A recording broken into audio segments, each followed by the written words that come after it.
Labą dieną. Iš tikrųjų labai dėkoju Swedbanko darbuotojams, kurie suteikė man galimybę kalbėti prieš tokią garbę auditoriją, nes nedaug yra specialybių ypatingai garbių, kurios priskiriamos prie tokių beveik šventųjų. Tai aišku, daktarai, šiek tiek kunigai ir psichoterapeutai ir be abejonės yra mokytojai, nes jie prisiliečia prie jaunų žmonių likimo, tikrąja ta žodžio prasme. Ir ypatingai tas santykis ir darbas atliepia ne tik žinių kiekį, bet ir žmogaus vietą gyvenime. Todėl, kada kalbėjo prieš mane garbi ekonomistė, finansininkė, tai aš kažkaip net pasižymėjau, kad verta pašnekėti, kad šiais laikais kaip niekad aktualiu tapo ne ekonominis mūsų gyvenimas, bet nepaprastai sunyko ir nyksta vadinamas emocinis bankas arba santykių pagrindinio dalyko, žmogaus brangiausio dalyko, tai santykių nykimas ir prastėjimas ir pigimas. Net ir pačios vertybės, jeigu paklausim jaunimo ir suaugusių žmonių, tai dabar laikraščius, televiziją pažiūrėsim, tai pirmoji vietoje vertybė tampa reiškia būti gražių ir turtingų, užuot sveikų ir laimingų. Ir tai tiesiog jau tampa savotiška norma. Ir jeigu kalbėsim žmogus, sakysim, gyvenime, kada ištinka rimta krizė, tai visi sukaupti pinigai ir turtai nieko verti pasidaro prieš kai kuriuos grinai emocinius dalykus. Ir tarkim, pats žiauriausias yra netektis, kada mes vienaip ar kitaip atskiriami ir atimamas iš mūsų gebėjimas bendrauti su kitu. Ypatingai senojoje Kinijoje buvo sakoma, kad didžiausia vertybė ir sveikato šaltinių tai yra menas gyventi su kitais. Ir žmogaus pats didžiausias nubaudimas būdavo tai ne fizinė bausmė, kada, kaip sako, kankindavo ir atimdavo gyvastį, bet didžiausia bausmė, kai palikdavo gyvą, bet negebantį bendrauti su kitais. Tai sukeldavo išprotėjimą. Nes beprotis tai yra žmogus, kurį turi globoti, jis yra fiziškai gyvas, bet jis nebėra žmogus. Tai yra pats klaikiausias dalykas.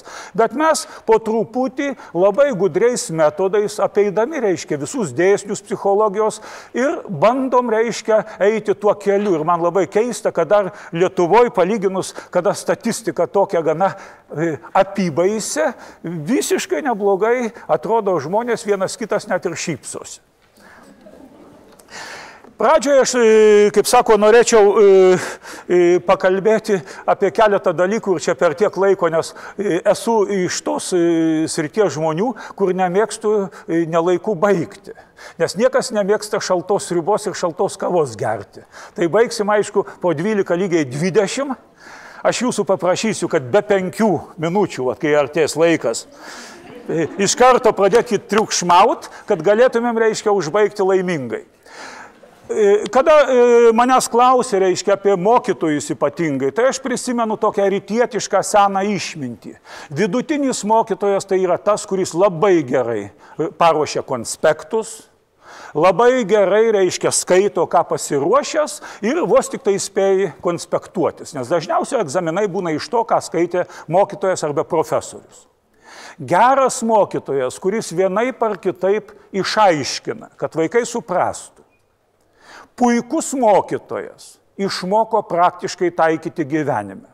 Kada tu tiesiog, jeigu baigi buhalteriją, sėdi ir jau gali dirbti, nebereikia iš naujo kažkokių kursų. O kas yra didis mokytojas?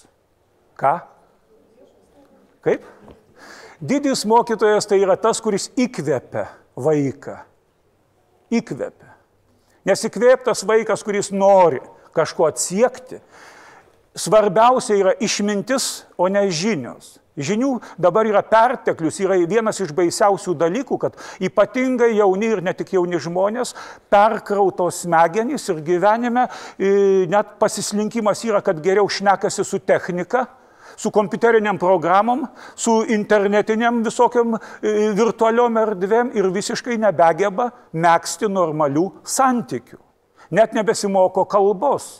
Ir jeigu pažiūrėsim atgal taip į tokį žvilgsnį keistą, jeigu prieš 50-60 metų, kada atlikti buvo tyrimai, tai autistų, kurie, reiškia, sakysim, puikiai žaidžia šachmatais, puikiai išmano matematiką, Arba puikiai kompiuterio narsto internete, bet negeba bendrauti ir net nesidomi bendravimu, būdavo 1 prie 10 000. Šiuo metu Amerikoje yra 1 autistų prie 200, o Silicio slėnyje, kur vaikai pertekia galimybėm, 1 prie 50. Tai greta visokių genetinių veiksnių, kaip sakoma, ypatingą poveikį smegenų veiklai, net stipresnį negu narkotikai, turi moderniosios technologijos, kurios vienaip ar kitaip, reiškia, įtraukia ir priverčia žmogų mąstyti, reiškia, pagal mašinos dėsnį, o ne pagal žmonių gyvenimo dėsnius. Ir todėl ypatingai, sakysim, šiuo laiku, kada, jeigu turėsiu laiko, papasakosiu veiksnius dėl vaikų pervargimo, dirbti su vaikais yra labai sunku. Bet kaip yra toks pasakymas, tėvams, manau, tinka ir mokytojams, vaikų nereikia nieko mokyti, jie vis tiek bus tokie kaip jūs. Mokykit ir auklėkit save. Nes žmonių smegenys taip surėdytos, kad nepaprastai jie vienaip ar kitaip kopijuoja ypatingai elgesį, o ne žodžius, ir nemoralus kopijuoja. Ir vienas iš didžiųjų tokių, aš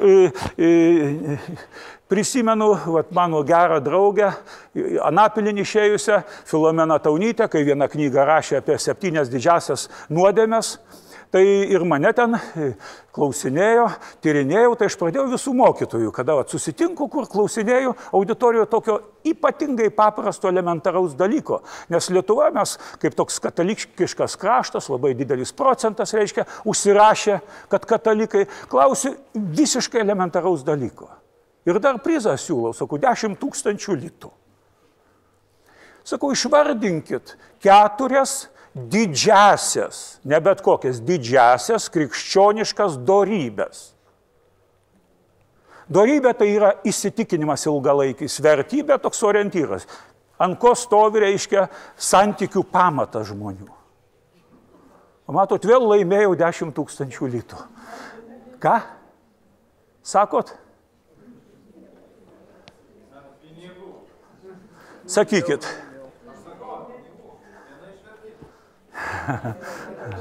Ne. 4 didžiosios krikščioniškos vertybės. Tai yra vadinamas išminties paveldas. Daugiau negu 2000 metų. 2014 metų, sakysim. Ne. Čia yra vertybė, bet ne didžioji. Aš kodėl atsiminiau ir tą jums sakau, todėl, kad jos ypatingai svarbios visų žmonių santykiam, ypatingai reiškia mokytojo su kitais. Aš neeilės tvarka. Vienas tai yra, sakysim, išmanimas arba išmintis kartais verčia. Išmanimas tai yra, kada žmogus imasi to darbo, kurį užmano, myli ir kurį darydamas jis džiaugiasi ir juo džiaugiesi. Jeigu aš, sakysim, nueinu, sakysim, tarkim, batų pasitaisyti. Ir meistras man gerai pataisė batus ir jis džiaugiasi tuo ir aš džiaugiuosi. O kada ne savo vėžiuose vaikai, ypatingai daug, kaip psichoterapeutas turėdavau, kad tėvai, reiškia, ir neseniai mergaičią mačiau, tėvai sumanė, kad jinai bus gydytoja.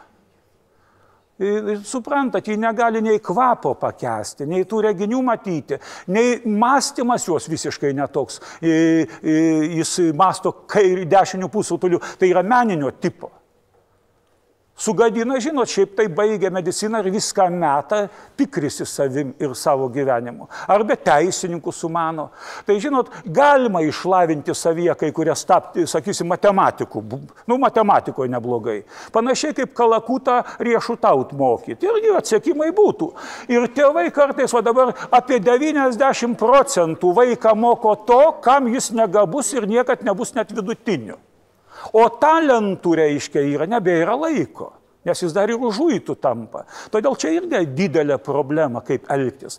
Tai išmanimas, kad žmogus, reiškia, dirba savo darbą, ypatingai reikalavimas didelis mokytojam, kad jis mylėtų vaikus ir savo darbą ir džiaugtųsi, gydytojam, kad mylėtų ligonius. Ir aš net tyrimą kartais pergalvoju savo galvoj. Druskininkuose gal atraščiau tik tai 2, reiškia, gydytojus, kurie naktį be pinigų klampotų per mišką močiutei nemokiai suteikti pagalbą. Pas kiti, reiškia, žinot, skambintų kažkur, nusimtų atsakomybę. Tai yra iš tikrųjų visur. Kita vertybė - nepaprastai jautrūs suaugę ir vaikai, ne tiek suaugę, tai yra vadinamas teisingumas. Net beždžionės atliktas toks tyrimas, kada beždžionėm, žinot, jeigu patampo virvę ir vienai beždžioniai už tą patampimą, už tą patį duoda bananą, o kitai tik gabaliuką. Tai trečioj dienoj po tokio eksperimento, kažkaip suvokė, kad nėra teisybės, prasideda santykių žlugimas. Nebepadeda viena kitai, agresyvumas, puldinėjimas, peštynės, chaosas. Pabandykit su mažais vaikais už tą patį reiškia. Vienam parašyti 2 kartus gerą pažymį, kai kitam blogą. Motyvacija visiškai dingsta, ką nors daryti. Panašiai, kai mes nemėgstam žiūrėti, kada teisėjas, reiškia, už vieną klaidą vieniem švilpia, kitiem nešvilpia, tas yra jutimas, reiškia, tiesiog uoslę jauti, kad nėra teisybės ir dingsta noras ką nors daryti. Tai visiems, pradedant, reiškia, net beždžionėm.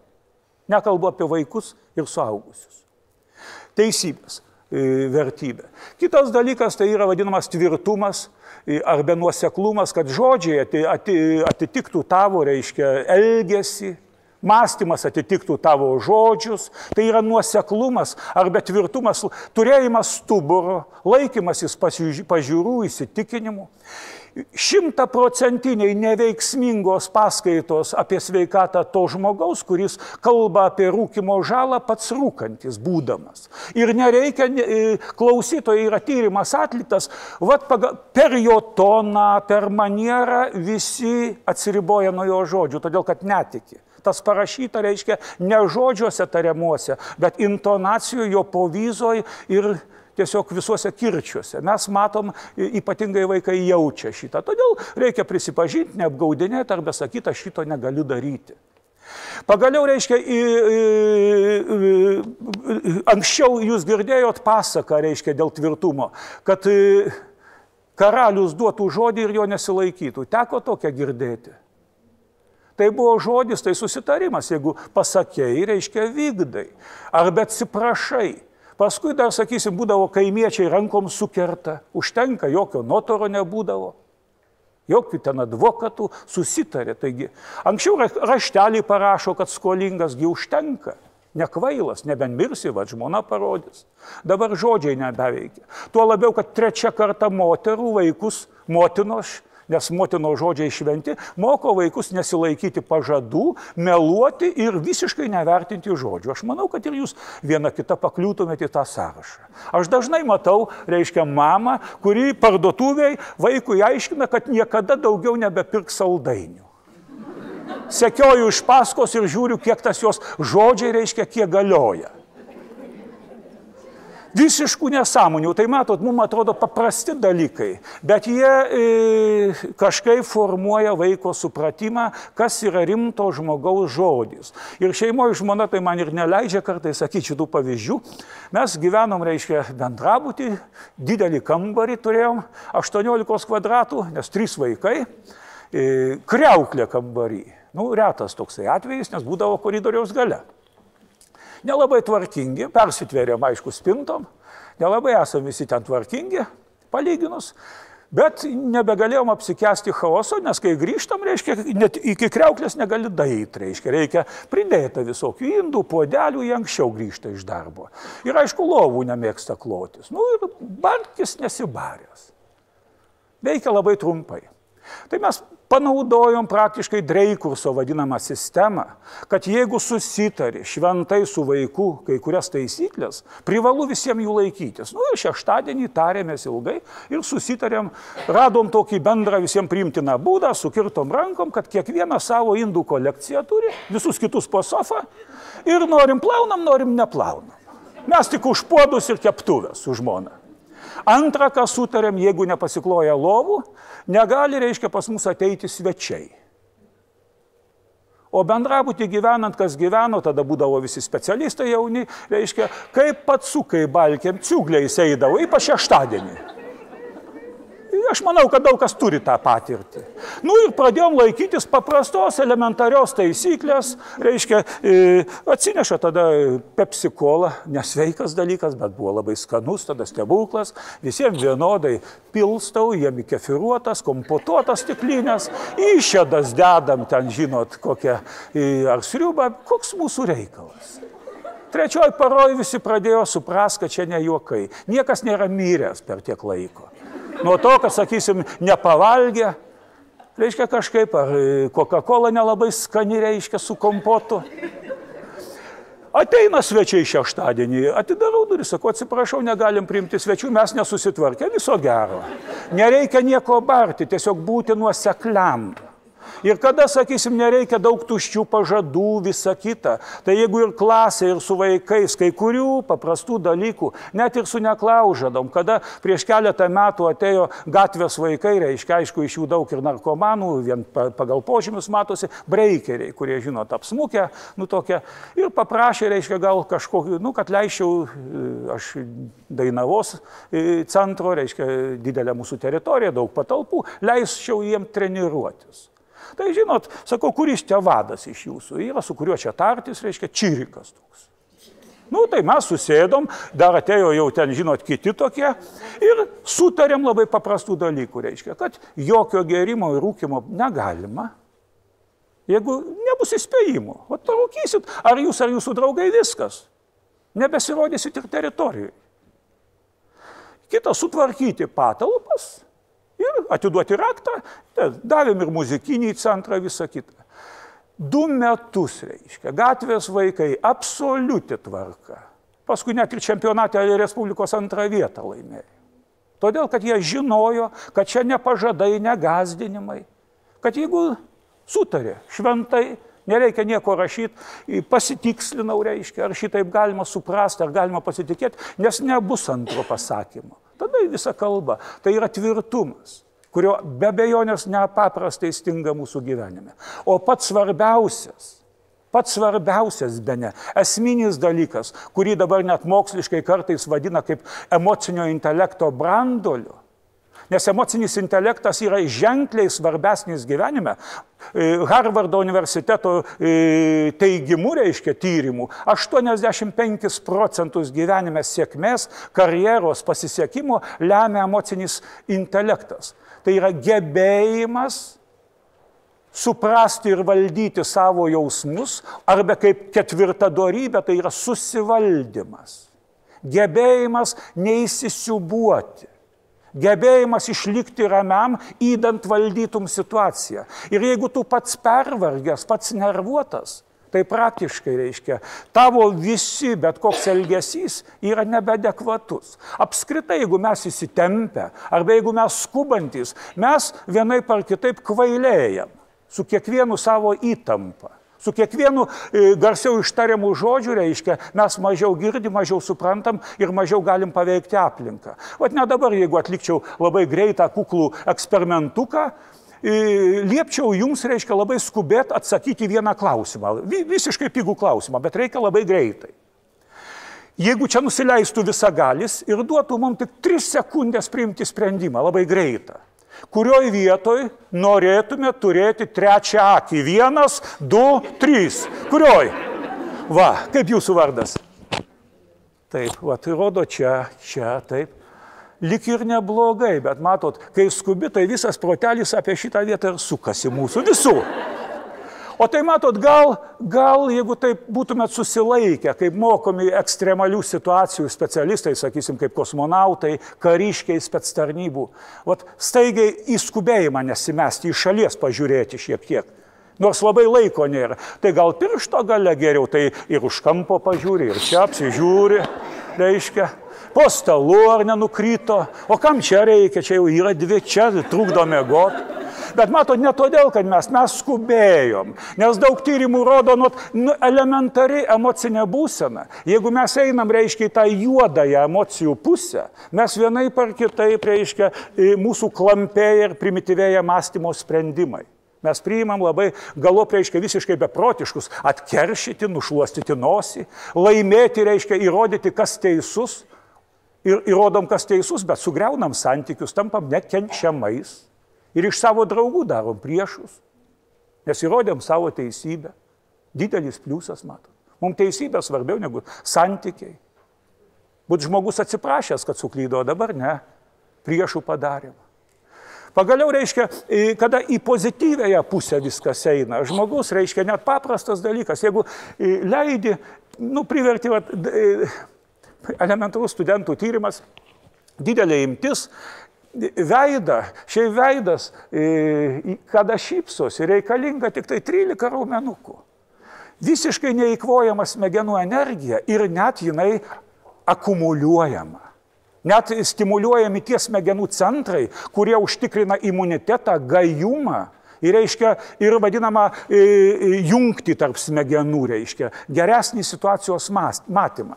Tai jeigu, sakysim, priverstinai net, priverti veidą šypsoti žmogus, sprendžiant uždavinius, pieštuką laikyti lengvai tarp dantų ir neliesti lūpą. Tai gudresni už tuos, kurie pieštuką laiko sučiaupę lūpos.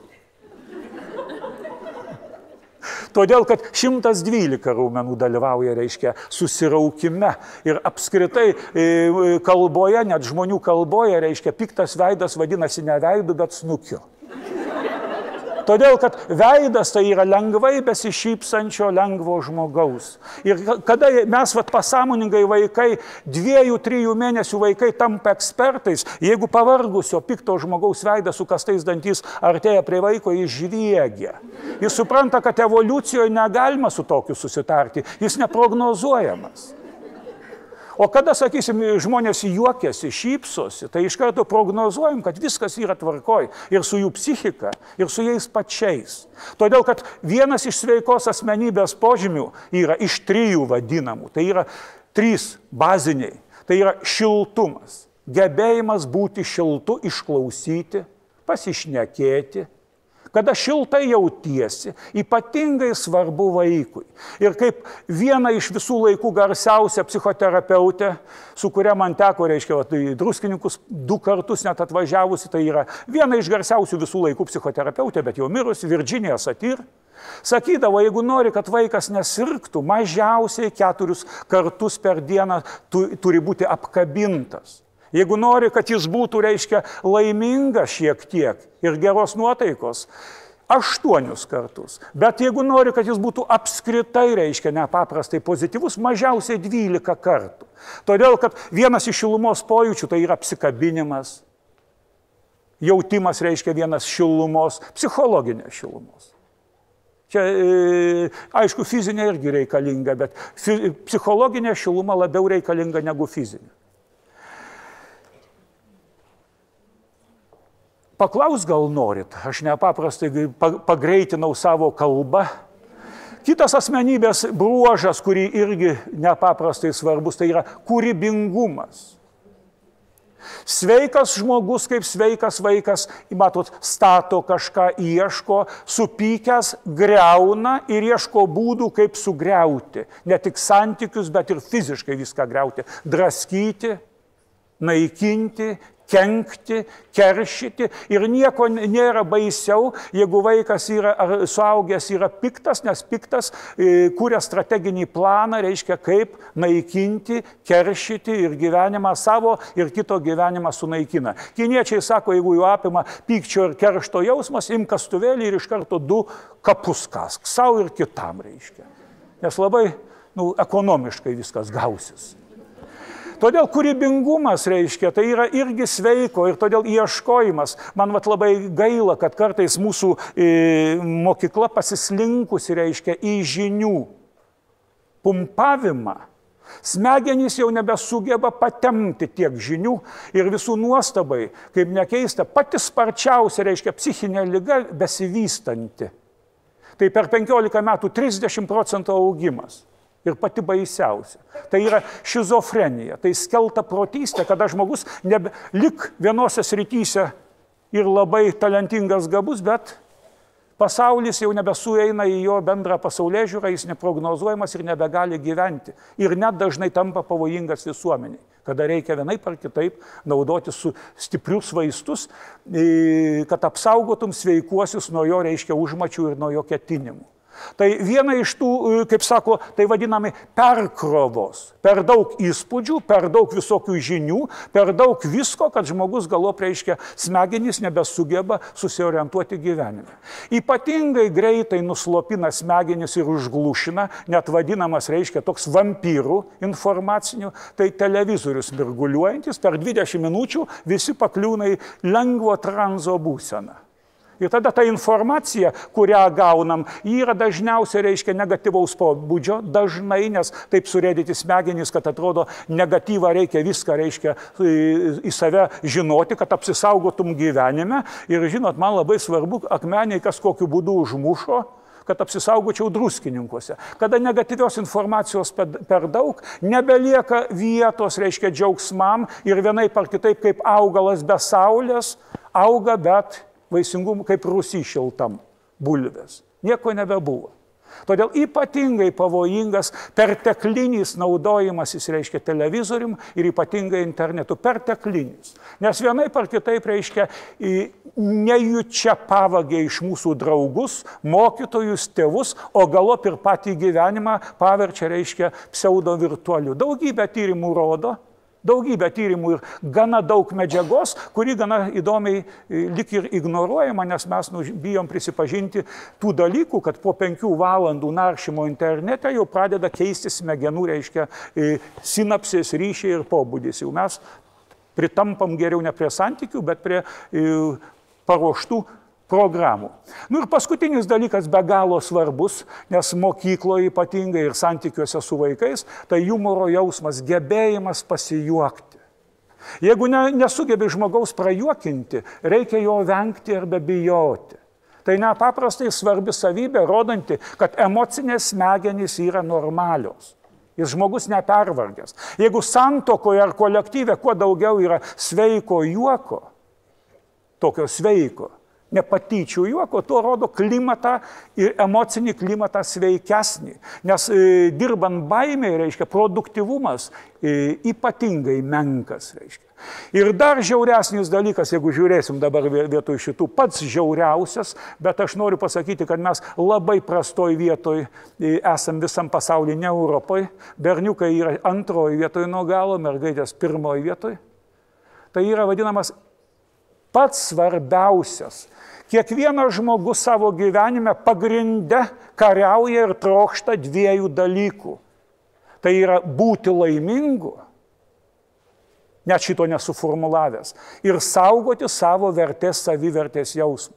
Suniekintas, pažemintas žmogus negali būti žmogumi. Praktiškai jis tampa destruktyviu, kitų atžvilgių ir savo paties. Žema savivertė yra nepaprastai didelis matas. Ir sako, draugą pažinsi nelaimiai, tai save pažinsi nelaimiai, kaip tu su savim kalbiesi, kaip tu mastai, ar padedi savo, ar reikia tau, žinot, atimti protą, kad visai nemastytum psichotropinių vaistų pagalba. Ar sako, mylėk savo artimą, kokiu standartu. Visos religijos.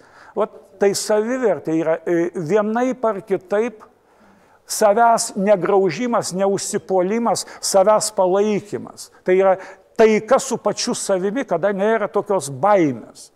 Tai Lietuvoje, reiškia, savivertė patyčios. 1 vietoje mergaitės apie 26,5%, o berniukai 27,5%. Tiek patyrė patyčių, tai praktiškai geriau nubrozdinti keliai, negu, reiškia, pažeminimas. Tai tik mokykloje tiek patiria, aš jau nekalbu, reiškia, kitose apystavose. Ir jeigu žmogus yra su žema savivertė, praktiškai, ypatingai sunkus bus jis ir kolektyve, ir jis vienaip ar kitaip tampa tam tikrų didelių priešų visiems, ypatingai savo pačiam. Izraelio žydų, reiškia, mokslininkai, kaip nekeista, reiškia, neurofiziologai, daugiau, reiškia, prie materialiųjų dalykų, beveik 100% visi sutarė, kad žmogus ekstremaliausiom, sunkiausiom sąlygom, kalėjimuose, visur kitur, sugebėjo tik išlikti tie, kurie ne fiziškai gajausi buvo, bet kurie vienaip ar kitaip apgynė, išlaikė aukštą savigarbos jausmą. Matėt Lietuvoje partizaną, reiškia, kuris apšepusi, sunykusi, visą Tie atlaikė sunkiausius, kurie skutosi, darė mankštą, gerbė save. Tai rodo pagarbą savo. Lygiai tas pats koncentracijos stovyklose atkreipė dėmesį, valėsi dantis, laukdami savo mirties. Va tie gajausi, atlaikė žiauriausius. Tie, kurie moraliai pradėjo nemėgti savęs, virkauti su pasavo, praktiškai atsijungė bet koks, reiškia, mobilizacija kūno ir fiziologinė. Nepaprastai svarbus. Ir todėl savigarbos mokytojai turi nepaprastai išlaikyti, kad gerbti pagrindinis dalykas, kaip jūsų, reiškia, kolega, vienas iš pasaulyje visų laikų garsiausias Robertas Billsas, amerikietis įtrauktas į 500 garsiausių visų laikų Amerikos, reiškia, sąrašą, prie Bilo Geitso, Vašingtono, Lincolno, reiškia, kada paklausė, kas yra svarbiausia. Tai būtent jis naudodavo metodą ypatingai gerbti vaiką ir jo nuomonę. Ir jeigu klausė, kaip pavyzdys, kiek bus 3x3 kelias, sako 8. Sako, šaunuolis, kad bandė atsakyti, šaunuolis. Puiku, bet atsakymas kitoks. Nesuniekina. Neatima drąsos bandyti. Nes jeigu atimta drąsa, reiškia įvaryta baimė, tai kadgi tu žinot, kad tu sakysi, gal dvejetą parašys. Ir kada jau klausė, nuo ko reikia pradėti, tai pradėti nuo savo pačios savigarbos. Jeigu savo savigarbą išlaikai, bet tavęs paties niekas tavęs pažeminti negali. Tas žmogus, kuris supykęs, kuris puldinėja, jis yra, matėt, sužeisto žvėries, kodėl jūs bijot. Nukraujavusio, šerno kokio dabar medžioja. Puola. Sužeistas žvėris reiškia, ką stiprių pasidaro. Visi pavargę žmonės ir žvėrys pavargę puldinėja. Ir už puldinėjimo tik bejėgiškumo jausmas ir depresija yra. Ir kada jums labai sunku, kada mes metamės į kovą, norim laimėti, ginčytis, tai mes norim pailsėti, mes jau išsekę ant ribos esame. Ir dauguma žmonių, kurie, kaip sako, reikia jų gailėtis, vienaip ar kitaip. Arba bent jau neprasidėti. Aš savo laiku tokio, net užsirašiau tokį užrašą, reiškia, niekada neik imtynių su paršu. Abu įsipurvinsi, to jam dar ir patiks. Ir dažnai aš prisimenu, kada klausiu savo kolegų, reiškia, arba sakau, ar tau teko kada nors su idiotu ginčytis? Oi, sako, teko. Sakau, a su kuo jis ginčijosi? Matot, mes nusileidom iki jo lygio. Vienaip ar kitaip. Kai mes, jeigu nusileidam į šunelio lygį, kuris ten loja ir bandom, žinot, mes nuvyti jį, tai jis bando mus nuvyti ir labai džiaugiamės, kad, žinot, mums tik kelnė suplėšė ir per pusę dienos mes jį įveikėm. Nors užmiršom, kad mes sugaišom gyvenime svarbiausią dalyką laiką ir niekur nenuėjom. Šiuo metu yra dar kita problema su vaikais, kaip aš minėjau. Iš tikrųjų, mokykla, nenoriu pasakyti, kaip sako, čia nieko nepadarysiu, jokios rekomendacijos visam pasaulyje, pripažinta, kad vaikui būti mokykloje, tai yra vienas iš milžiniškiausių, didžiausių stresų, kokio nebuvo evoliucijoje. Jeigu Australijos aborigeną pagaudavo už ką nors, sakysim, mesdavo į tą, žinot, savo bumerangą ir net ten pataikydavo, ar kažką, žinot, su lanku nušaudavo, tai izoliatoriui palaikydavo, kur nematydavo jie dangaus. Uždaroj patalpoj visi kaip vienas trečioj paroj numirdavo. Nuo vadinamo streso uždarimo. Nuo nenatūralumo. Vaikui, kada ypač atvežamas geltonų autobusėlių į visiškai svetimą teritoriją, vat praktiškai jūs žiūrėkit teritoriją, net gyvūnai svetimoje teritorijoje nevaikšto. Kada jūs žiūrite, jeigu 7 kartus iš vieno narvelio perdedi į kitą narvelį ir jį ten nejaukiai jaučiasi, apsipranta. Vat padarykite eksperimentą su savo vaikais ar anūkais, duokit auklėtojai saldainių ir paprašykit, kad mėnesio laike 3 kartus pakeistų grupę jūsų vaikui. 4-mečiui, 3-mečiui, 100%, reiškia, jis susirgs, imunitetas nuvažiuoja žemyn, todėl kad jam adaptuotis reikia, jis nesaugiai jaučiasi. Visi mes norim saugios aplinkos. Jeigu aš kiekvienam žmogui įvarysiu, reiškia, baimę, bet kokią nesaugumo jausmą, atsakysim, 2 kartus jums paskambinsiu. Paprašysiu daktaro, kad, reiškia, jums įtartų ir nukreiptų į onkologijos institutą po tyrimo. Po to 2 kartus dar naktį paskambinsiu, nežinomas skambutis, kažką pavapaliosiu ir iš ryto išėjus iš savo kambario, jūs prie durų, lauko durų, krūviną lėlę ir kažkas prirašyta, tai jūs miegodavot normaliai, eidavot namo, o dabar, jeigu brakš kažkas krupt, žinot, tai kiek jūs išbūsi tokioj būsenoj, kaip medžiojamas? Pasiligosi, todėl kad dings jūsų miegas, pagaliau miega vien tik atimsiu, vaikui neleiskit įsimiegot visą parą ir pažiūrėkit, kaip lengva su juo bendrauti, kokia atmintis gera, santykiai, kaip šeškas. Tai vaikas mokykloje visų pirma keliasi ne pagal biologinį ritmą, žiovauja, žinot, bet reikiagi iš lovos išverst, pavėluos, jau vienas nedamiega, saldžiausias miegas būna pabaigoje. Antras reiškia, į neatsibudusį skrandį greito maisto prikiša, nors dar nenori jis valgyti. Eina, aišku, sakysim, važiuoja ir antifiziologiškoj būsenoj, kada užspaudžiama sėdėjimas, nėra gamtoj, sėdėjimo tokio, kai mes dabar sėdim prie stalo. Todėl, kad limfos, kraujo cirkuliacija, kvėpavim, diafragma užspausta, vaikas, kuris turi į dieną mažiausiai 2 kartus pašūkčiot, kad diafragma veiktų, parekaliot, apie 100 kartų karstytis medžiai, žinot, kad pajudėtų, apie 7 kilometrus pralakstyt, pravaikščiot, jis vienai par kitaip, žinot, ramiu turi būti. Yra ypatingai stresinė būsena. Negana to dar, žinot, dar, jeigu negabus mokytis tų dalykų, kurie sukelia stresą. Ir aišku, jeigu fiziškai silpnesnis, tarp kitko labai įdomus dalykas, kad beveik visos sporto žvaigždės, Kanados ritulininkai, ten čekų ritulininkai, pasirodo gimė ten sausio, vasario mėnesį, vienas kitas kovo mėnesį. Kodėl? Todėl, kad pagal gimimo metus ateina, žinot, į sporto tas klubus. Tai jeigu aš gimiau gruodžio mėnesį, o į sausio, tai žinot, mum abiem, žinot, 4 metai, tai jam ant metų skiriamės gimės. Tai mažesnius kartais skriaudžia, nepaprastai reiškia didelis stresas. Ir pagaliau neišsidūksta. Paskui atėjęs namuose neturim kam pasipasakoti, nes raktas kabo, nes tėvai vėliau ateina. O neįsipasakotas, reiškia, emocijos vienaip ar kitaip nusėda, reiškia, mūsų smegenyse ir vienaip ar kitaip išderina, reiškia, visą somatiką, pasiligojimą. Todėl vienas iš milžiniškiausių. Aišku, vieni vaikai linksta tada į visišką nepaklusnumą, lakstymą, visiškai hiperaktyvumą, kiti į narkotikus, vienas kitas, reiškia, išgelbėja sportas, kuris kompensuoja, reiškia, nes ypatingai svarbu vaikui judėti. Ir aišku, kad nebūti perkrauti smegenys, reiškia, šiuolaikiškom visom technologijom. Jis geriau nevykusiai tegul bendrauja su kuo nors, negu idealiai bendrauja, reiškia, su kokiais keliais šimtai žmonių, kad nebūtų sutrikdytas jo gyvenimas. Ir manau, seniūnė tuo jau sakys, taip? Kad baigėsi mano laikas, nesakot. Nu tai to sakysit. Aš čia nieko, žinot, galvoju, labai įsigandau važiuoti į tokią garbę publiką ir keletą tokių, pasirašiau tokių paprastų dalykų.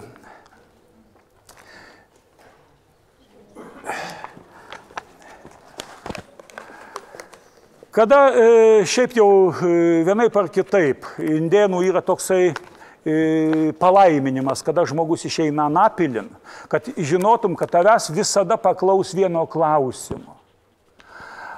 Ar žemė pasidarė, ar žemė tapo geresnė, šiltesnė, šviesesnė dėl to, kad tu joje gyvenai.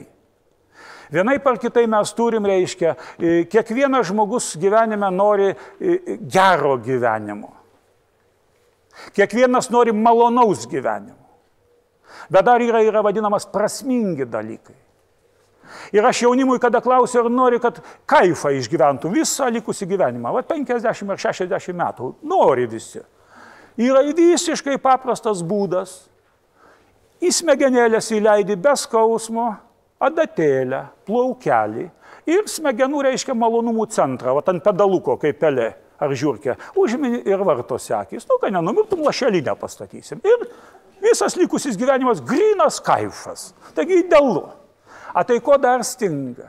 Stinga prasmingų dalykų, kad mes kažką tai padarytumėm, kažkuo būtumėm, ko iš mūsų niekas negali atimti.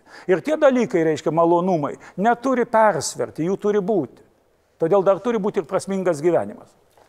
Ir visiškai gale daugelis klausė, sako, žinot, jeigu tokios trumpai pranešimai, klausė, sako, ką nors pamokykit mūsų, kad reiškia, gyvenime aš pats būčiau susivaldyčiau, kad galėčiau valdyti aplinką, kad galėčiau tvarkyti su situacija. Tai aš visą laiką iš tikrųjų man labai rimtas pratimas ir aš labai rimtai žiūriu, tik reikia labai pozityviai tą interpretuoti kaip reikalas. Paprastai, sakau, galima ir visiems padaryti, užsimerkt liepiu ir ištiesti rankas į priekį. Ir truputį pajudinti pirštus, paskui rankas į šoną pajudinti į viršų. Ir sakau, jeigu grabo lentos neužčiuopiai. Taigi, žinot, viskas praeis, žiūrėk paprasčiau, reiškia, tu esi, reiškia, turi pagrindinį dalyką, tu gyvas. Didesnio dalyko, kai mūsų gyvenimas, kaip taip, kad mes esam žmonės, nėra. Visa kita yra tik geistini dalykai. Ir kaip sako, ta pratima nejuokinga. Atsiminkim, kada man sako ir jums sakys, sako, man visiškai blogai. Aš klausiu, su kuo lyginant? Su kuo lyginant? Norit, aš sakau, nuvesiu į greitosios pagalbos priimamąjį. Pasižiūrėsim.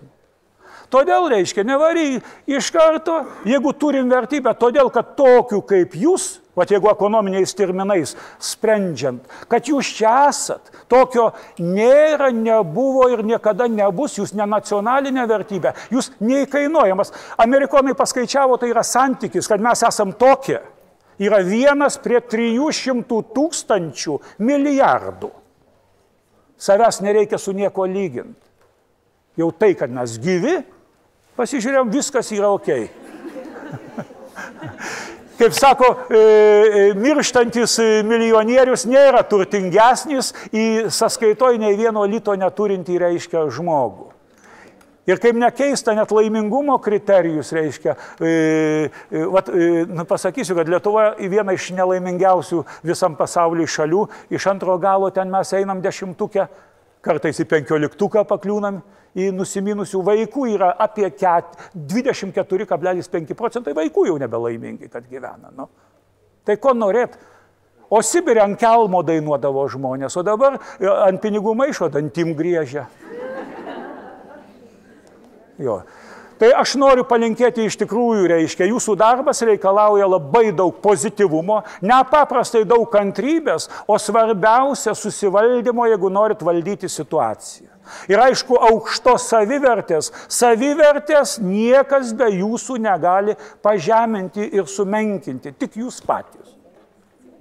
Tai ačiū už galimybę kalbėti su jumis.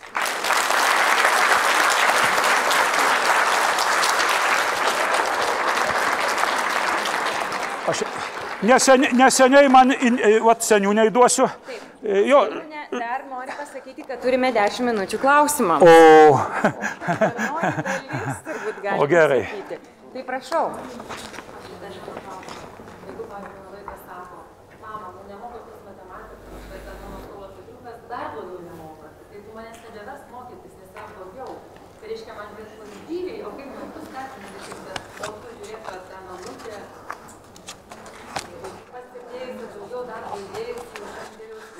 visi mes esame nepaprastai dideli tinginiai. Ir ne tik vaikai, ir mes. Bet vienaip ar kitaip reiškia, vadinamas, net teigiamos emocijos nesisumuoja smegenyse, tik neigiamos sumuojasi, kaip nekeista.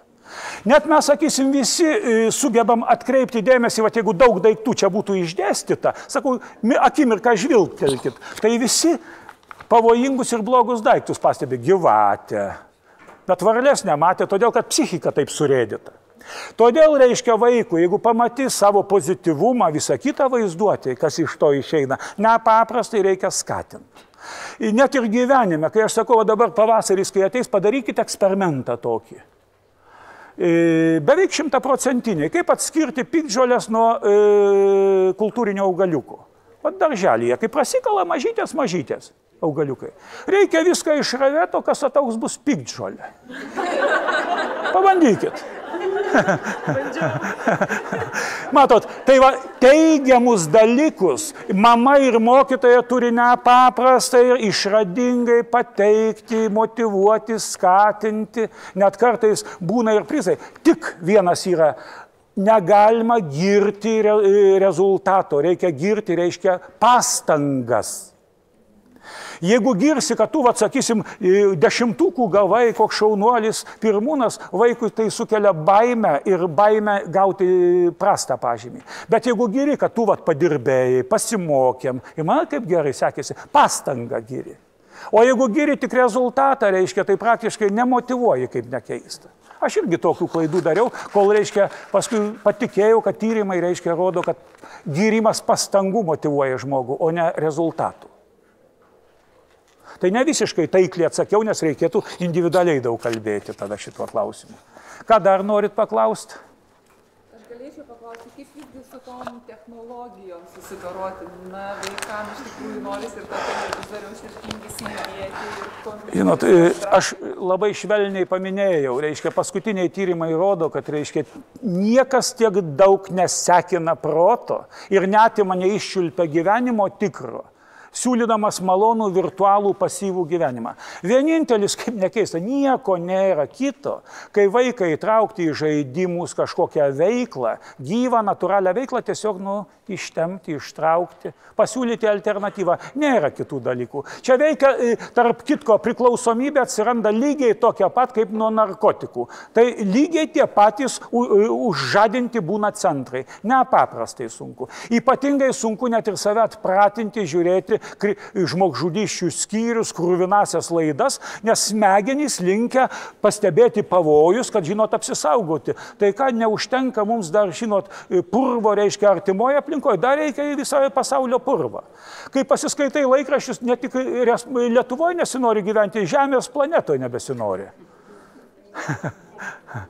Nereikia apsunkinti, nelieka vietos pozityvumui ir geriem dalykam mumise. Užtat nepaprastai vaiką reikia tausoti, siūlyti, reiškia, judrius dalykus.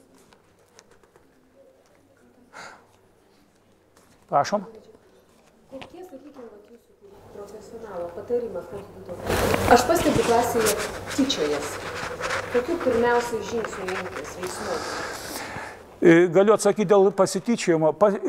Tie, kurie tyčiojasi, 100%, net 300%, turi problemą su žema savivertė, su nepasitikėjimu savimi. Ir vienaip ar kitaip, reiškia, pasityčiojimas tai yra organinis bandymas, lyg save aukštinti tam tikrom formom. Reikia žiūrėti, reiškia, kaip tam vaikui suteikti savivertę adekvačiose srityse. Man patiko Biržų toks spontaninis eksperimentas, kada huliganėlius, reiškia, pripirko kažkoks tų motorolerių ir, žinot, lenktynių. Tai dantys įsikandė į tuos trosus, duodasi, išsikrauna, kažkur pagauna, kurie yra vertingi, save adekvačioj. O kada kitą žemindamas, kankindamas, praktiškai jis pseudo savivertę kelia, bet už to slypi iš tikrųjų didelė tragedija. Žemas savivertės jausmas. Aš nekalbu, kad dabar mes visi psichopatėjam. Ir vaikų tarpe mes visiškai neatjaučiam kito žmogaus skausmo. Jeigu anksčiau sakydavo, berželiui skauda širdį, tai sakys dabar, jeigu pasakysi, sakys, durnas. Dabar, sakysim, gyvulių, sakysim, kankinimas, aš jau nekalbu žmonių kankinimas, jis visiškai nejaučia. Dabar net, sakysim, anksčiau nespardydavo niekas tau į galvą, dabar tik į galvą spardo. Niekas nespardydavo. Anksčiau iki karo pargriuvusi mušt buvo baisus, žinot, jau recidivizmas. Dabar, kur, čia tik tą reikia daryti. Todėl, kad, reiškia, ta grupė atkrenta, jų ir melo detektorius neima, nes neišgyvena jausmų, ką išgyvena kitas žmogus. Bet be abejonės, reiškia, savivertės praktiškai 1/4 vaikų yra ypatingai nesaugus viduje, neturi taikos su savimi ir ieško to būtent atpirkimo ožių visai kitų vaikų, juos vėl įtraukdama į šitą, reiškia, baisią sunkią ligą. Tai yra milžiniška tragedija, mažai sprendžiama. Čia vos ne genocidas emocinis. Ir fiziologiškai keista, jeigu žmogus mirties savo laukia sušaudimo, kai žydų šaudė partizanus, dabar vyksta karai sušaudimas, žmogus, tarp kitko, mirtį fizinę pasitinka gana oriai. Bet jeigu tu suniekinamas, ypatingai prie klasiokų, praktiškai tu žudaisi arba milžiniška depresija arba dingsti iš Lietuvos. Tu negali gyventi, būdamas emociškai nužudytų, pažemintų. Ir vienuolio, aš nežinau, ar įeina į kursą, ta paskenduolė. Smetonos laikais turėti nesantuokinį vaiką, tai buvo tragedija. Žemino visi tą moterį. Paskutiniai vietoje gaudavo apženindavo su kokiu pijoku, laidoku, nesivesdavo. Tai pati, buvo didelė negarbė šeimynai. Tai merginos arba žudydavo vaikus miške palikdavo, arba žudydavosi pačios, nes gyventi paniekoj, tai negyventi. Tai tiesiog tai nėra gyvenimas, tai našta. Ir todėl, kaip nekeista, reiškia, pažeminti žmonės jau geriau nusižudyti arba kitą užmušti, reiškia. Bet negali gyventi toj paniekoje. Todėl tai yra baisi emocinė būsena. Tarp kitko, ne depresijos. Jeigu prieš 50 metų, reiškia, buvo vidutinės depresijos amžius, tai ten buvo 25 metai, tai dabar 14 metų. Jau nieko nebenori, gyvenimas įgyja kardono skonį. Ir viskas pilka, reiškia, emociškai. Kas dar paklaus?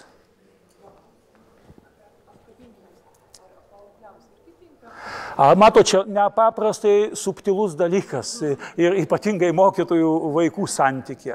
Oda, jeigu jūs būtumėt biologijos mokytojai, tai linkčiotumėt, dabar aišku atsimenat, kada vystosi gemaliukas, endodermis, mezodermis ir ektodermis. Pamenat kažką tai. Tai oda ir smegenys absoliučiai iš to paties vystėsi. Ir todėl glamonės, glostimas, visa kita nepaprastai stimuliuoja tas smegenų skyrius, kurie normalų vaiko vystimas ir emocinį, ir fizinį sąlygoja. Vaikai fiziškai negavę glostimo yra toks žiaurus eksperimentas, kada buvo izoliuoti dėl epidemijos choleros Čekijos dabartiniai teritorijoje, praktiškai nesulaukė paauglystės, todėl kad oda, per odą mes tyrėme visi melo detektoriaus parametrai, daugumą paremta, reiškia, odos funkcijom. Oda tai yra išoriai mūsų emocinės smegenys išdėstytos. Užtat visos masažo procedūros, gydomosios vonios, vanduo, kuris nepaprastai raminančiai veikia, glamonės gyvenime, ypač artimo žmogaus, reiškia, stipriai šildančiai, raminančiai veikia. Net jeigu, sakysim, jums anesteziologas uždės ranką, čia Virginijos Satir tyrimai, uždės ranką ir paaiškins, kaip ten vyks operacija, ant pusės beveik mažiau reikia tų priemonių, kad jūs nugramzdinti, reiškia, į nebūtį. Nes jūs atsipalaiduojat, ramiau jaučiatės, patikimiau.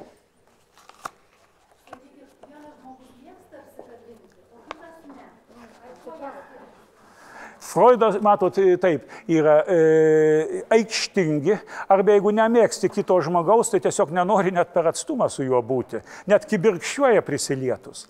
O jeigu myli žmogų, atkreipkite dėmesį, tuo tyliau kalbi ir to norisi įleisti į savo artimą aplinką. Tas santykis, jeigu žmogus, jeigu prieičiau aš prie jūsų arčiau negu per rankos atstumą, tai eitumėt, kažkaip jau čia įtampa. Bet jeigu mes būtumėm seni, seniai nesimatę, geriausi draugai, arba jūs mylėčiau, aš norėčiau jūs apsikabinti. Tai rodo, Freudas net sakė, reiškia, prisilietimas tai yra kito žmogaus pavergimas, todėl kad emocinis, fizinis kontaktas, reiškia, vienaip ar kitaip pasąmonėje rodo, kad tas žmogus tau yra artimas, malonus. Ir net santuokinių gyvenime, sakysim, apsikabinimų, glamonių, bučinių kiekis rodo, reiškia, santuokos tvirtumą ir net santuokos prognozes visas. Svarbu. Tai kai kurie šiaip jau, sakysim, ypač sudirgę, kaip žmogus yra, kaip sako, piktas žmogus, arba opus žmogus, kaip sunulupta skūra, negali prisiliesti, šoka visas. Mes tokie būnam. Jeigu mes esam pikti, supykę, arba kokioje depresijos būsenoje, matot, apsikabinimas mus dirgina. Todėl, kad reiškia, mes, apsikabinimas jis ir veikia nepaprastai raminančiai, bet jis turi tokį subtilų taktą, nėra tokio recepto. kaip tą daryti. Ypatingai indėnai irgi sakydavo, jeigu, reiškia, per dieną neapsikabinai ten su kokiais 5 draugais, reiškia, tą dieną išbrauk iš savo gyvenimo. Tu, reiškia, emocinio banko neužpildai. O vaiko emocinį banką labiausiai pildo, reiškia, motinos ir mokytojo iš akių sklindanti meilė. Iš to ir geria vaikai, reiškia. Kas dar? Norėčiau paklausti, sakykit, kiek menai padeda vaikui būti stabilesniam? Oi, šiaip yra labai įspūdingų tyrimų ir aš tiesiog paskendęs yra rodo, kad mūsų gyvenime esmingiausias tai yra vadinamo dešinio pusrutulio atsakinga, reiškia, už visuminį gyvenimą, ne už logiką, ne už kalbą, bet už intuiciją, už pasąmonę, veiklą. Ir vaikai, kaip taisyklė, visi būna beveik genialūs. Vieno tyrimo neatsivežiau, užmiršau tiesiog pasimti. Per 10 metų, reiškia, genialumas, jis sako, mokykla, genialumą beveik sumažina iki 2% per 10 metų, todėl kad vysto logiką, žinias ir atima iš vaiko gebėjimą, vadinamą, naudoti intuiciją, naudoti pasąmonę, kur yra galingiausias gyvenime, reiškia, įrankis. Ir todėl, sakysim, nepaprastai daug, kada, sakysim, muzikavimas, grojimas, visi menai nepaprastai žmonės tampa talentingesni, protingesni, matot, išmintis vyrauja, todėl kad abu pusrutuliai pradeda, reiškia, sinchroniškai veikti. Jeigu vien tik tai meninio tipo, tai irgi gyvenime sunkoka. Nuojautų pilnas, bet, reiškia, stinga logikos. Bet žiauriausia tai yra, ir vat kaip paprastas tyrimas atliktas Seligmano, kuris rodo tokį keistą, žiauriausią dalyką, pati nelaimingiausia, 2 nelaimingiausios profesijos, tai yra tos, kurios reikalauja labai kietos logikos. Teisininkai, daugiausia savižudybių, depresijų, narkomanijos ir, reiškia, prasigėrimo ir santokų iširimo, kada nebemėgsta gyvenimo. Man logiškai paaiškinkit, kodėl reikalingi vaikai. Nuostolis. Matot, nesiaiškina logiškai. Arba paaiškinkit, kaip kvepia, reiškia, aš nesu kvėpinęs, sakysim, mėta. Žodžiai gana riboti yra. Visos jūslės, tai yra visai kitaip. Antra profesija nelaimingiausia, 56 metus vidutiniškai gyvena. Tie, kurie moko mus kaip ilgai ir sveikai gyventi. Be logikos medicinoje, klasikiniai, nelabai toli nuvažiuosi. Ir vat, kai matot, užujamas, vadinamas intuityvusis pradas. Beveik visi talentingiausi medikai tai buvo tie, kurie grojo, sakysim, visi, skaitant, jeigu Lietuva, sakysim, ir Bredikis, sakysim, ir kairė ranka, reiškia, treniravosi, daug sportavo, Kaznačejevas, sakysim, akademikas ten. Visi praktiškai, kurie vystė ir tą. Ir noriu dar, žinot, pradžiuginti, kad dar jūsų laukia labai gražus dalykas. Naujausi tyrimai rodo, kad nuo 60 iki 70 metų žmonių smegenys pradeda geriausiai tarpusavį kalbėtis ir vadinamas yra išminties periodas, kada ne vien logiką sprendžiam, bet ir naudojamės nuojautą ir gyvenimo patirtimi.